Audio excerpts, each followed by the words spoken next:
जय श्री श्याम सभी श्याम प्रेमियों को। आज मैं बहुत ही एक आवश्यक सूचना देना चाहती हूँ आप लोगों को कि अभी फागुन मेला आ रहा है। फागुन मेले में बहुत लाखों की कतार में लोगों की भीड़ होती है और वैसे श्याम भक्तों की भीड़ 12 महीने ही आजकल रहने लगी खाटू श्याम जी में।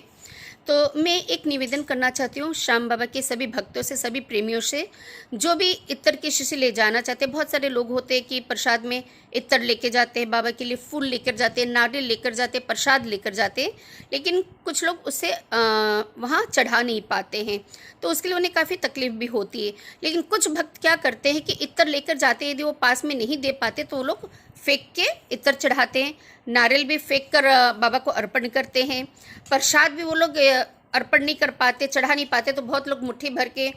मखाना मिश्री ये सब का रहता है तो बाबा की तरफ फेंकते हैं।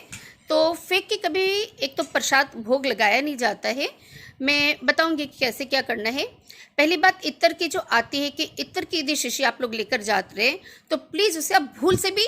किसी की तरफ फेंक कर, बाबा की तरफ फेंक कर अर्पण मत करिए, क्योंकि उस तरह ना ही भगवान स्वीकार करते बल्कि आपके उस गलती से बहुत सारे लोगों को चोट लग सकती है। किसी का माथे में लग सकती है या शीशी जमीन पे गिरकर यदि फूट गई तो किसी के भी पाँव में वो चुभ सकती है। कांच की शीशी होती है तो आप भी समझ सकते हो, कांच का टुकड़ा फूटेगा ही फूटेगा, यदि वो गिरेगा तो, और गिरेगा फूटेगा तो किसी न किसी के पाँव में चुभेगा ही, क्योंकि इतनी भीड़ में कहाँ इतनी व्यवस्था कोई संभाल पाएगा कि इतनी भीड़ में कांच की शीशी का टुकड़ा, बहुत व्यवस्था बिगड़ जाती है इस चीज़ से। और यदि बाबा की देहली पर भी जाती है तो वहाँ पे भी बहुत सारे कार्यकर्ता रहते हैं, पुजारी जी रहते हैं, गार्ड साहब लोग रहते हैं,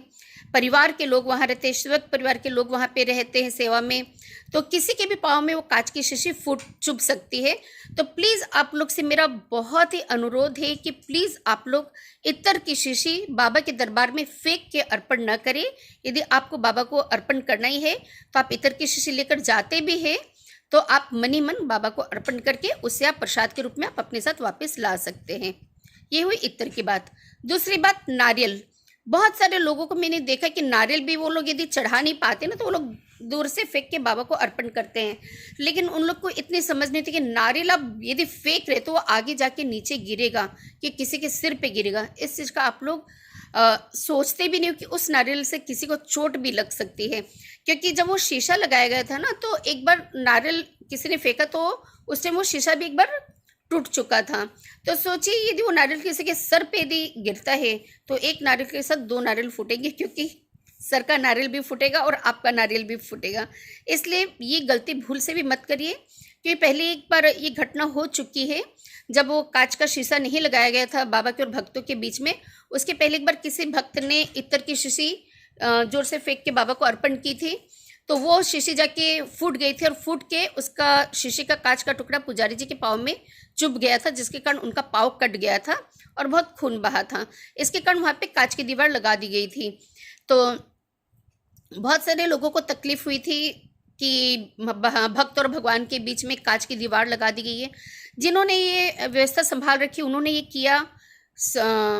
सेफ्टी के हिसाब से उन्होंने किया, अपनी जगह वो भी सही थे और अपनी जगह सारे भक्त भी सही थे कि बाबा के बीच वो कांच की दीवार आ रही थी तो लोगों को वो दर्शन करने में आनंद नहीं आ रहा था।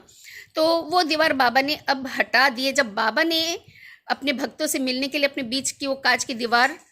को चकनाचूर कर दिया तो अब भक्तों का भी फर्ज बनता है कि उस मर्यादा को बनाए रखे। वहाँ पे कांच की शीशी हो, नारियल हो, प्रसाद हो, कुछ भी फेंक के कुछ भी अर्पण नहीं करना है। ना ही फूल, कांटेदार गुलाब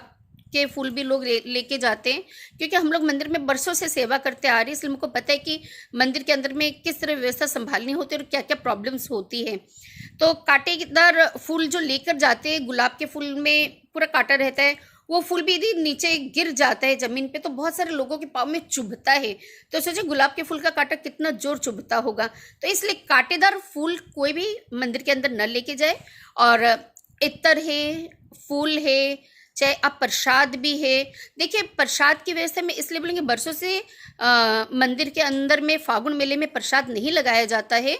क्योंकि उस टाइम भीड़ इतनी भयंकर होती है कि यदि एक एक भक्त की यदि प्रसाद लेके यदि अर्पण किया जाए तो जो घंटा 5 घंटे जो लाइन 5 घंटे में 7 घंटे में आती है तो उसके डबल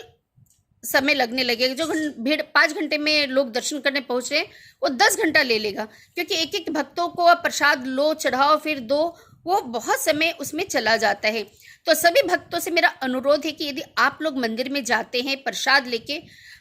क्योंकि प्रसाद देखिए पुजारी जी नहीं चढ़ा पाते, वहाँ सेवा करने वाले वो लोग भी नहीं चढ़ा पाते, तो आप खुद अपने घर में जिस तरह आप आंख बंद करके भगवान के, अपने घर के मंदिर में भगवान के भोग लगाते, उसी तरह पहले आप उसमें तुलसी पत्ता डालकर मंदिर में प्रवेश करिए और डब्बा खोल के जब जैसे आप बाबा के सामने जाते हैं तो बाबा के सामने आंख बंद करके बाबा को बोले, बाबा ये भोग आप स्वीकार करिए, उसे में बाबा आपका भोग स्वीकार कर लेंगे। तो ये तरीका होता है। नारियल है, इतर कुछ भी जो भी आप लेके जा रहे हो, आप बाबा को भेंट करके आप अपने साथ प्रसाद के रूप में इतर, नारियल और प्रसाद जो भी आप मीठा का है या जो भी चीज़ का आप लगा रहे हो, वो आप अपने साथ लेके वापस अपने धर्मशाला में या होटल में जहाँ भी आप रुके वहाँ आप लाइए और वहाँ पे वो आप वितरण कर लीजिए। इतर की शीशी भी आप अर्पण करके बाबा को वहाँ पे धेली पे, मतलब जहाँ भी आप हो, बाबा के अर्पण करके बाबा को दिखा के आप घर में आके उसको आप अपने घर के मंदिर में भी यूज़ कर सकते हैं, आप खुद भी अपने लगा सकते हैं। नारियल भी जो आप अर्पण कर रहे हैं बाबा को, तो उसको आप अपना प्रसाद समझकर वापस ले आइए और उसको आप ला के उसको पधार के आप लोग प्रसाद के रूप में सब ग्रहण कर सकते हैं। तो इसीलिए बहुत सिंपल सी बात है और सभी से मेरा अनुरोध है कि बहुत दिल से विनम्र विनती है कि कोई भी इत्र की शीशी वहाँ पे न फेंके, नारियल न फेंके,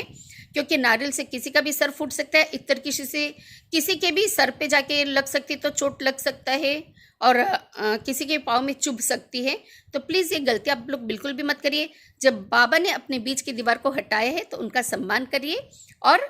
इसी तरह आप अपने भोग लगाइए। और ये जानकारी प्लीज़ आप ज़्यादा से ज़्यादा लोगों को दीजिए ताकि मंदिर की व्यवस्था बनी रहे और दूसरे भक्तों का किसी को भी आपकी इस तरह की हरकत से कोई भी तरह की तकलीफ न पहुँचे। इसी के साथ जय श्री कृष्णा, जय श्री श्याम, राधे राधे।